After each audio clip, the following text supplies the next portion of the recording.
on Justice for Mohbad. More updates are dropping, and it is important that we keep abreast of it all.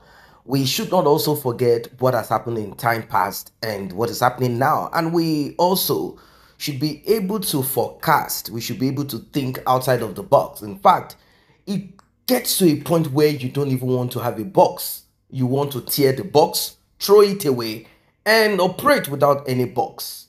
It has gotten to that point because those that we are dealing with, these people operate without rules, and you cannot flow with them. You cannot go against them, go after them by following the rules. You have to deal with them as vicious as they have become. You might be conversant with this name, Larry, African TV CEO. How he injected himself into justice for Mohbad? Well, you're about to hear what you have never heard before. And you know how we do it on this platform. Translation, analysis. We break it down as we should. It has become much clearer. In fact, we are talking about millions. We are talking of a lot of things. A lot of things. And all of these things are tied. In fact, if you look back and see into what brought about the demise of Mohbad, the possibilities of what happened, how Wunmi covered up, how Wunmi ran down to a blog. Why? Why did she run down to a blog if she's not guilty? Why did she quickly run down? Why did she listen to her sister Karimo? Why did they quickly get Femi Falana to come on board? To what end? Is it because she knows that her sister is guilty? Or is it because she has a role to play in it also as a nurse? And there's some medication that Wunmi administered to Mohbad prior to when the nurse came. Well, I don't want to digress. I don't want to go too deep. I don't want to go too deep at the beginning of this. I want you guys to listen so that we can tie the knots together, because everything that happened to Mohbad happened because of the little money that Mohbad acquired when he passed away. Why am I saying it is little? Because if Mohbad is to be alive, with the way those that are in the industry, I mean, veterans in the industry, those that have been in the industry for over 6, 7, 10 years, with the way they want to do song with Mohbad, it means that Mohbad will shine brighter and even acquire more with his life intact. So why is there so much interest from someone like Larry, from Wunmi and her family? Why are they hell-bent on making sure that a child that does not belong to Mohbad gets stuck to his memory? Pay attention. Like I said, like and share, tap on the subscribe button, turn on the notification bell. Let's get right into this. Now, ìgbà tí ọ̀rọ̀ Mohbad ṣẹlẹ̀, ṣàmì pé irọ́ tí Wunmi gbé síta fáwa. Bàbá ò tí ṣe interview pẹ̀lú anybody ńgbà yẹn. Ṣé rántí ìgbà tó ń sin bàbá, ìgbà tó ń sin Mohbad níjọ́ yẹn, bàbá wà ní corner kan ó jókòó síbẹ̀. Bàbá yẹn ń ronú. Ṣé rántí? Bínú bàbá ṣe rí ló ṣe sọ̀rọ̀. That is not the bone of contention. Ìgbà tí gbogbo wa busy tá ń attack bàbá yẹn tá ń pè lólè, tá ṣe show, tí Darosha, Chief Embalmer of Ikorodu, tó dákẹ́ tó sọ pé àwọn làwọn embalm, àwọn làwọn lọ sí. Ṣé rántí? Gbogbo wa bẹ̀rẹ̀ sí ní attack bàbá yẹn. Time gbà yẹn ni olórí burúkú African TV gbọ́mọgbọ́mọ ritualist òun lórí ó kàn lọ sáré wọlé sí bàbá yẹn lára ni. He took advantage of that man. So gbogbo pé bàbá sign anything, bàbá share anything pẹ̀lú ẹ̀, you cannot blame that man. Nobody was with that man then. Gbogbo wa yìí ń bú bàbá ni. À ń gbé bàbá ṣépè ni. With the narrative tí Wunmi wá gbé fún gbogbo wa. Ṣé ń gbọ́ mi? So now, ìgbé bàbá ló ń bá sign ìkọ̀kọ̀ yẹn. Ẹ má blame bàbá. There was nobody with bàbá there. Ó take advantage of bàbá ni. Ó wá lọ bẹ́ẹ̀ tó ń dárò ọmọ Africa TV. mi ìròbó nínú ìtorí mo gbọ́nu story pé ọkùnrin ló máa ń ṣe ṣùgbọ́n tó bá wá ní ọmọ lẹ́ni African TV gbogbo nǹkan tí ojú bàbá rí lórí ilé ayé lórí ọmọ ètò kù yẹn ojú àríkò tó kù láyé African TV wàá gbọ́ wọn sin wàá gbàkọ́ bí ẹ̀sìn gbogbo nǹkan tó ń fún ẹ láyọ̀ nínú ilé ẹ wàá gbé sin African TV o bọ́ta o tún wá lọ bá bàbá yẹn o ní kó kọwọ́ bọ̀wé o ní kó tó lè bá ṣe nǹkan kan jọ ṣàwà ìgbà nǹkan kan lọ́wọ́ bàbá yẹn o ní kó tó lè bá bàbá yẹn ṣe nǹkan kan o ní ẹ máa ṣe 70-30 bàbá tí ò ní nǹkan kan bàbá tó yẹ pé 20,000 10,000 tí mo bá di fún tó yìí fi ń ṣòwò oúnjẹ ó ti lọ ẹ mọ gbogbo bó ṣe mú ọ̀rọ̀ sí bó ṣe mú sí bàbá Mohbad lórí ni ṣe wọ́n ti pé yẹn kan sọ lọ́dọ̀ àwọn ìkànnì àwọn moderator yẹn lórí TikTok ẹni yẹn mọ̀ délé ni ó mọ African TV délé ó ní 419 ló máa ń ṣe 419 yóò gbé ó mú àbígbẹ̀yìn bàbá wọn ó fi ṣòwò kò gbé tẹ́ bá rí bó ṣe rí ìjọ tí mo bọ́ta ṣe ṣòfún ó ń bẹ̀bẹ̀ kiri ni ó ń pè mí kiri ni kí n bá òun mú fídíò wálẹ̀ tó tó ní ìpáwọn èèyàn wá pè mí pé kí n má ṣe bẹ́ẹ̀ pé ìkan náà ni gbogbo akin bọ́ta kí n bẹ̀bẹ̀ tí mo bá dẹ̀ notice fídíò yẹn jọ yẹn I never me withdraw nǹkan tí mo sọ nípa ẹ̀ because ó lè ní àǹtí ti máa ń lọ kó lọ bá mi wò ń gbà yẹn ṣe àwọn ẹ̀pọ̀ sọ pé òun máa fún mi ní 10 million ìgbà tá tí yẹn débẹ̀ bàtà ẹsẹ̀ bàtà wàhálà ni gbogbo ẹ̀ ti já bàbá gan òun gan ló yẹ kí bàbá máa tọ́jú tẹ́ bá rí mọ́tò tó gbé wá ẹ mọ àwọn mọ́tò pick up tó máa fọwọ́ mú dání tó máa ń lò níjẹ̀bú òde yẹn tó máa fi ń kó gẹdú ẹ ti mọ̀ àwọn pick up tí ẹ̀yìn wọn máa ṣí yẹn wọ́n ní bí mọ́tò yẹn ṣe rí ni ẹ mọ̀ kéèyàn tó ga wà nù ó wá fún pamọ́ nu mọ́tò yẹn ó wá ṣe báyìí àǹtí tó máa bá mi dìkì ńgbà yẹn àǹtí yẹn láwọn wò pé ẹjọ́ ṣe tó fẹ́ fihàn 10 million ni àdìbàtà ìbàtà wàhálà ni tẹ́ bá rí bàtà bí yá bàtà tó bá lórí sẹ́ẹ̀lì ló rà ní o bàtà yẹn kò gba gbogbo ẹsẹ̀ ó lọ báyọ̀ dárò bàbá tó mọ̀ pé kò sówó lọ́wọ́ ẹ̀ gbogbo kókò tó gbé fún bàbá ó jẹ bàbá ò jẹun látijọ́ yìí so wọ́n gbé kókò yẹn wá fún wọn pé kan jẹ ni ó jẹ gbogbo kókò bàbá tán ó tún wá sọ bẹ́ẹ̀ jẹ́ pé kí bàbá ṣayé fáwọn kí bàbá lọ ra ọtí fáwọn ó ní sóríire African TV ìwọ ló máa ṣe ṣó fún bàbá ó lóun jáde fún bàbá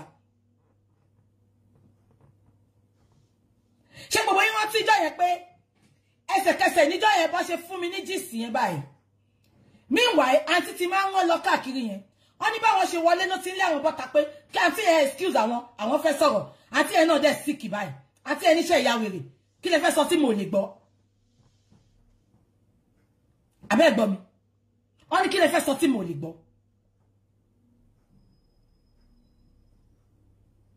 olórí burúkú tó lóun máa ṣe ṣó fún bàbá yìí ṣé òun ló fẹ́ ṣe fún bàbá ṣáwọ̀ dùn lẹ́nu ẹni there was nobody supporting that man gbogbo wa tá à ń sọ̀rọ̀ lẹ́nu àṣẹṣọ́ fún bàbá yẹn tá gbé wọn ṣe pé gan following the irọ́ tí Wunmi pa fún wa ṣe rántí òun nìkan ló lọ bá bàbá yẹn gbà yẹn kò dẹ̀ lọ bá bàbá láti support ẹ̀ ó wo opportunity jẹ́ kó òun make owó lára bàbá yẹn which is nǹkan tó ń dùn gbogbo wọn lẹ́nu tẹ̀ bá láwọn failure group tó ń sunkún nǹkan tó ń dùn wọn nìyẹn abẹ́ gbọ́ mi. Now that is now not the bone of contention. Ó wá ní kí bàbá sign 50-30. African TV. Ṣé mo pé tẹ́ bá send owó sí nǹkan tó forúkọ bàbá ṣí yẹn. Tó ní òun fi orúkọ Mohbad ṣí, account ẹ̀ ló ń lọ. Gbogbo ẹ̀yin tẹ́ bá ń wò mí láàárọ̀ ẹ bá mi share video yìí. Ẹni owó henceforth kó má lọ sí account ẹ̀ mọ́. Wọ́n ti gbọ́rọ̀ ẹ̀ lọ sọ́dọ̀ court, sọ́dọ̀ lawyer. Gbogbo àwọn tó lóun bá polówó lórí platform ẹ̀. Gbogbo owó tó ń tọrọ lọ́wọ́ wọn pẹ̀lú orúkọ Mohbad, account ẹ̀ ló ń lọ. Abẹ́ gbọ́ mi. Wèrè ò tún gbé ní Ṣàngó, outskirts, ọ̀nà láro, pápá láǹtóró ni wèrè ń gbé, ilé ẹ̀ ní jẹ́tẹ̀jì, ilé amọ̀ ni wèrè ń gbé. Àbí àkúdàáyà ti ẹni. Àbá àkúdàáyà ni. Kí ni burúkú jàtìjàtì. Mo wò kò ní gbàsẹ̀. Ó sorí gbákúgbágún bí agbárí ojúkú.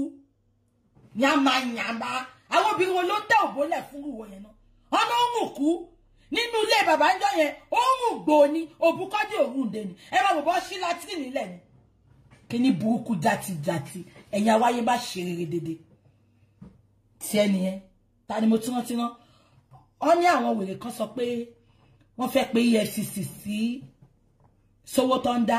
Tí ẹ bá pé EFCC gbogbo ọmọ tó tara yín jáde lẹ máa gbé fún. Tí ẹ bá pé EFCC gbogbo ọmọ tó tara yín jáde pátá lẹ máa gbé fún. Ẹ̀yin olórí burúkú jati. Mo gbàgbé kí n sọ fún yín, Africa TV ó pẹ̀ láwọn tó lọ kọ̀wé. Ṣé wọ́n ti pé mo sọ pé tí ń ta ìwé Mohbad lórí Amazon. Africa TV àti check ìwé ẹ̀ pẹ̀lú ó ti ṣèwé lórí ọ̀rọ̀ Mohbad. Ó ti fowó kọ Mohbad ṣèwé. Àní gbogbo ọmọ gba lẹ́tà. Ẹ̀kọ́ déètì ní sílẹ̀. Ó ti fowó kọ Mohbad ṣèwé, ó ti fi ṣe foundation. Kò sí owó tí ò tí gbà lórí Mohbad. Àbí kò ṣe yín, ẹ̀yin olórí burúkú jati. Tó bá ń dì yín, ẹ̀dẹ̀ má dira yín. Ẹ̀yin sọ pé máa owó, ṣé ìyá aláìjà yín ló ṣiṣẹ́ owó yẹn ni? Ẹ̀yin abímọ ẹ̀yin elébi. Tí ó bá ń ṣayé ìgbà tí Amẹ́ríkà ń ṣe tó ń ṣe kí ẹ bá ń pè yẹn náà. Yèyé Judy, kí lẹ bá ń pè lọ́tìrì yẹn tó máa ní kẹ wá lọ́fẹ̀ẹ́. Ẹ sọ fún mi náà, kí ló máa ń pè? Ẹ̀yin tẹ́ wà l'Amẹ́ríkà ẹ sọ fún mi. Ṣé jọ wọn wá ni? Tí ó bá ìgbà yẹn lọ sí Amẹ́ríkà, ṣé ẹbí wọn kọ́ visa lottery, American lottery ẹ ṣé yálàyà wọn kọ́ ìrandíran wọn travel rí ni? Ẹ̀yin tó jẹ́ pé mọ iyì traveling, mọ iyì visa, tẹ́ bá mọ iyì visa, ẹ̀dá Amẹ́ríkà ẹ máa ṣorí burúkú. Wàá máa fi jacuzzi olórí burúkú olóṣì. Inú ilé ẹ̀ dàbí ibi tó ti ń dáko ẹ̀gẹ́. Wèrè alówó ní jacuzzi yẹn ló máa kú sí, aláyé bàjẹ́. Àwọn tí òwò kan bíi tiẹ̀ náà ló máa sọ̀rọ̀ jacuzzi sí. Ìwọ wèrè American lottery travel lottery visa. Ẹ̀yin jati, ẹ̀yin yama. Ta ló mọ̀ yálàjà yín? Ẹ̀yin awáyé má ṣe rere. Ta ló ń gbóhùn yín? Agíjú lẹ́yìn àtàdúrà tí ń kọrin náà. Tí ò bá ń sọ̀rọ̀ Mohbad tó kú. Ta ló gbóhùn yín? Ẹ̀yin tó jẹ́ pé tí ò bá sọ̀rọ̀ Mohbad mọ́, kò sí lè ṣe chat. You have nothing to talk about. Your brain is empty. Ẹ̀yin yama. Kí ni bàbá ṣe fún yín? Tó bò bá yín ẹ̀dẹ̀ wá ọmọ jàmú l'Amẹ́ríkà kan máa kókó bòbò yín. Ẹ ṣá ń gbé súnmọ́ bàbá yìí, bẹ́ẹ̀ ṣe ń ju òwò sílẹ̀ ń jọyàn sí. Bàbá yìí dẹ̀ sọ pé òun níyàwó tó. Kí ló wá ṣẹlẹ̀? Abẹ́ ẹ̀gbọ́n, àwọn máa pe EFCC. Fún ta ni? Àbáyé EFCC gan fẹ́ bàjẹ́ ni. Àbáwọn kan ló pa Mohbad ni. Ẹ ní ṣoríire. Tẹ́ ẹ bá pé EFCC yẹn sẹ́, ẹ ní ṣoríire. Títí wọn nìyẹn. Now, Àyàmíká olórí burúkú ni ẹ o. Tó ṣojú dúdú bíi tí ó tàn fepo sí yẹn. Àyàmíká tí ń bá jáde fún àtọkọ ẹ̀ tán. Ṣọwọ́ ọkọ ẹ̀ tó dàbí Humpty Dumpty Saturn ní wọ́ọ̀lù yẹn. Ó máa jò. Wàá rò bí organizer fa ẹ. Ó fa.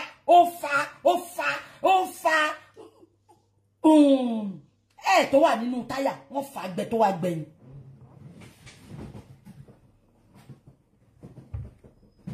Olóṣì ọmọ. Túlétúlé Àyàmíká. Abájọ náà tó fẹ́ ṣe second wife tọ́jú ẹ̀ sí gbagbagalanda. Tó fẹ́ sí ibi táwọn èèyàn wà, ibi táwọn èèyàn kan gbé lọ́jọ́ ẹ̀ sí gbagbagalanda. Ìgbẹ̀yìn àdó Àbújá lọ fẹ́ sí. Wọ́n á fún ìyálé ẹ̀ ní 5 nights, wọ́n á fún wọn ní 1.5 nights. Olóṣì, olóbò, yami. Àlè òsì ọba tó pé rẹ̀ lọ́tún ọba.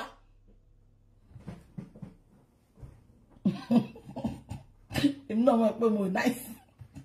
Ẹ ṣàwọn àwòtí. Kí mo ti ẹ fẹ́ sọ náà? Mo ń bọ̀. Kí mo fẹ́ sọ náà? Now,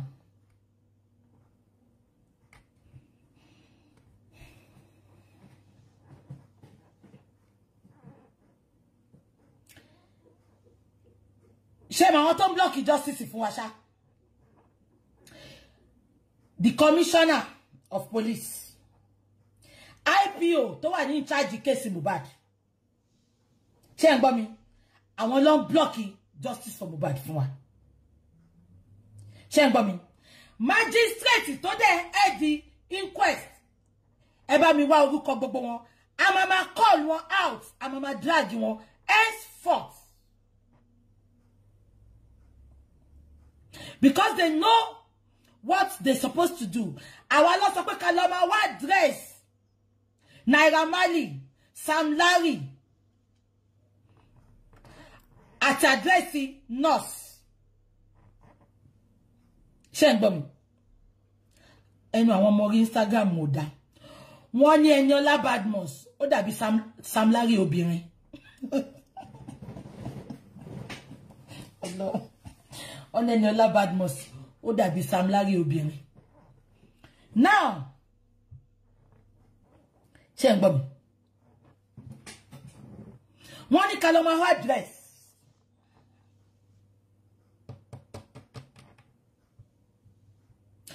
Ó ṣe jẹ́ pàwọ́ la máa wá address. Ẹ bá mi bèrè. Fọ́tò nọ́ọ̀sì ti wà lọ́wọ́ mi. Tí bá ti ṣe chat ìtàn máa gbé sórí wall mi. Ẹ bá wa share kiri. Ẹni tó bá lè bá mi wá address ẹ̀, a máa fún ní 1 million. Èmi tí mo sọ bẹ́ẹ̀ ni 1 million. Máa gbé fọ́tò ẹ̀ sórí orí ẹgbà ńsìn tàbá ti tán. Àwọn ọlọ́pàá mọ nǹkan tó ń ṣe. Tó bá fẹ́ ṣiṣẹ́ yìí wọ́n á ṣe. But just because they are covering for Elegushi, because every handwriting is on the wall. Facebook ṣá ìwà hàn ṣá. Ó sọ pé yàn kú ẹ lọ síbẹ̀. Títí tó fi kúrò nínú ilé yẹn ẹ débẹ̀. Wọ́n léyàn chief embama. Bàbá tó lọ mọ́ sùn ẹni yẹn. Ẹ̀yin out today bàbá ní kẹ́ lọ court. Ẹ ń try láti bà case yẹn jẹ́ ẹ gbé lọ court. Ẹni tó wà pẹ̀lú Mohbad tó jẹ́ transformer Lekki tó wà pẹ̀lú ẹ̀ ní 72 hours, 24 hours, 48 hours. Dèní yìí ẹ̀ mú òun lọ́kàn àṣànà fi balẹ̀. Ìgbà tó sọ pé CCTV wà nulẹ̀ ẹ̀gbọ́n nǹkan tó sọ ni. Ó ní kó gba station lọ. Because Sam Larry ti sọ pé all stations settled. Òun ni Wunmi ṣe sọ pẹ̀lú slippers breast tiẹ̀ pé ẹni tó bá ní evidence kó gba station lọ. Am I communicating?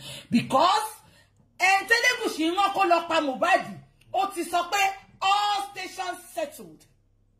Òun ló ṣe mú Wunmi tó sọ pé ẹni tó bá fẹ́ rojọ́ kó jẹ́ kó gba station lọ. Ẹ bá wa bèrè lọ́wọ́ Nigerian Police, Lagos State Police Commissioner. What is their interest in Mohbad's case? They need to let us know. What is their interest? Ta ló ń cover fún? Ẹ bá mi pé bọ̀dá Naija ṣì máa dùn. Ṣé ó sọ pé wò gbọ́ gbogbo ilé tó ń ṣẹlẹ̀? Ìtọ́wọ́ òun ló ń fáwọn ará TikTok ní hope pé Naija ṣì máa dùn. Exactly. Address nọ́ọ̀sì wà lọ́wọ́ ọlọ́pàá because nọ́ọ̀sì ló ń sign ní pàǹtí lójoojúmọ́. Why tí ọlọ́pàá ò lè fún wọn l'address tó máa fi invite nurse? Why tó jẹ́ pé àwọn ọlọ́nìkan ló máa wá address? Ẹ bá mi pé Naija sì máa dùn. Ìtọ́wọ́ òun ló ń fún wa ní hope. Abẹ́ gbọ́ mi. Àníṣe tani Lagos State Police ń ṣiṣẹ́ fún ṣẹ́. Tani ó ṣiṣẹ́ fún. Wọ́n léyàn pààyàn. Ó wà bẹ́ẹ̀ 24 hours, 48 hours, 72 hours. Up till today, Nigerian police will arrest Wunmi. Instead, reverses the case. Our witnesses don't arrest. As a matter of fact, ẹ̀yin tẹ́ ká lọ mi báyìí. Mo sàwọn tó ka certificate course tó sọ pé àwọn lawyer o. Àwọn tó ka certificate course tó sọ pé àwọn lawyer mi sọ yẹn o. Ẹ̀yin tẹ́ ká justice. Tẹ́ dé fìlà bí ti Baba Falana. Ẹ̀yin ni mo bá wí lọ́sàn ìṣẹ́. Èèyàn wà nínú ilé 72 hours, 48 hours, 24 hours. Up to today, ẹ mú Wunmi.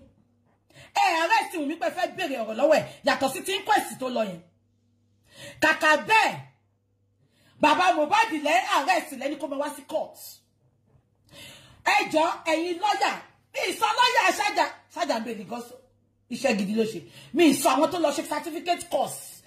Certificate course ló ń pè nílùú yìí tán láwọn lawyer ò mi sọ yẹn o. Ṣé ń gbọ́ mi? Ẹ jọ̀ọ́ ṣó tiẹ̀ jẹ́ kí bàbá Mohbad gba lawyer. Tó bá pé ọlọ́pàá ṣiṣẹ́ wọn. ṣó jẹ́ kí bàbá Mohbad náwó sórí lọ́yà because bàbá ò síbẹ̀ ìgbà tí Mohbad kú wọ́n pe bàbá ní ìgbà tí bàbá dé máa fi dé chief embalmer of Ìkòròdú Dàróṣà ó ti embalm abẹ́ gbọ́ mi ṣùgbọ́n up to today ọlọ́pàá ò mú Wunmi wọ́n pè Wunmi for questioning kàkà bẹ́ẹ̀ àwọn spending àwọn prime boy àti bàbá Mohbad tí wọ́n síbẹ̀ títí tí Mohbad fi dákẹ́ sí Wunmi lọ́wọ́ àwọn ló ń pè. The truth is always bitter. The truth is always bitter, as they say. Now look at how the security agency, I'm talking about the police, how they made sure that the investigation of the demise of Mohbad became something that bloggers, social media, critics, and many other people got involved in. Why? They are not reporting it. They are analyzing it. They are even doing investigation. Because the police, they botched it intentionally. Why? Of course you know. Wunmi's mother, a corrupt police officer. So corrupt. She had injected herself into the demise of Mohbad earlier before Mohbad's father or mother was called. In fact, it's so sad. Wunmi will not go scot-free. Unfortunately, I'll keep repeating it. Mohbad got himself involved in a family that he should not be involved with. And from what we heard, he was warned ahead of Wunmi, but he became blinded. He refused to let go. Mohbad is someone that does not listen to advice. He does not listen to suggestion. He's someone who is hell-bent. That is the picture that I am getting. He was warned. Even his father had stepped up. Look, let us do this, let us do that. He will not make amends. He will not change. He will keep on and on. I don't know if he was weak or it's a spell. I don't know. But just imagine a woman like Wunmi, a lady like Wunmi, she will be too diabolic, so diabolic. Whatever Mohbad is eating or drinking or whatever, definitely will be manipulated. If not, how come Mohbad never had a bank account? The only account that exists is that of Wunmi, and that's where all of Mohbad's money goes to. Who does that? How does it make sense? Why will Mohbad do that? Why will you make Wunmi your accountant? What happened to you owning an account, managing your money as it should be? What exactly is this thing? What happened to Mohbad? You heard what our guest said. She broke it down and talked about Mr. Larry, the African TV man, who came in with the 70-30 package and sold this idea to Mohbad's father at the moment that Mohbad's father needed support and advice. Well, he said he's a businessman and this is what he does, management. And he stepped in and said, look, we can manage this. But the ideas that he came up with does not make sense. He said they are going to open a museum on behalf of Mohbad. What does that mean? Museum on behalf of Mohbad, where people will pay to go and see. See what? Is Mohbad an elder statesman? This is someone that nobody knew. Mohbad was not too big in the industry until after his demise. People got to know. It was just, it was a budding star about to shine. So what are we going to see? What is the monument of Mohbad going to teach anyone? And where is this going to be situated? They are going to buy a place and put it there. And maybe he was thinking of having a place with a children playground or with a club or studio somewhere that will be tied to Mohbad. Let us fly on it. It's a good idea. These are good ideas. These are how things are done abroad. But he quickly got involved probably before anyone gets into it. But what about the demise of that young boy? What about the demise of the young man? How is that going to be handled? Mohbad's father jumped into it. I will not blame him because at that time he felt he needed people who will give him further assistance, people who expand his horizon. All of what African TV guy, if you hear him speak, you will know he's a good salesman. He knows how to talk a lot of things without saying anything really. So he pitched his offer to Mohbad's father, and Mohbad's father lapped it like, well, if that is going to, it's okay. Let's roll. Let's roll it. Let's run with it. Let's do something. So they assigned the 70-30 thing. 70-30. That Mohbad's father was going to get a certain percentage. The lawyer was going to get 5%. This person is going to get this percent. That person is going to get this percent. All this percent, that percent, that percent. All of them divided money that they do not have access to. Because the paternity issue on ground is what needs to be sorted out before you even talk about that. Now, the problem with the idea that African TV CEO came up with is this. Maybe he did not see.